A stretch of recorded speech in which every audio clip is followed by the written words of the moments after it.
Hi, today in front of me Nokia X10 and I'll show you how to change screen recorder sound settings on this device.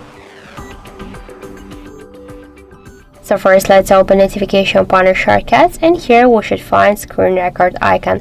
Just click here once. Now just before the start to record our screen recording, we can see here the record audio switcher. Just to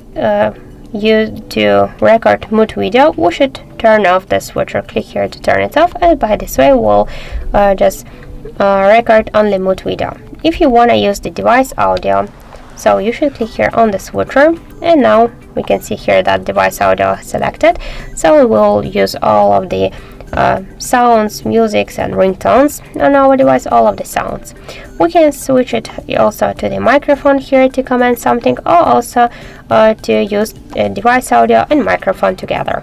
To use the mute, once again we should click here on the switcher, and after that we should just click here to start our screen recording.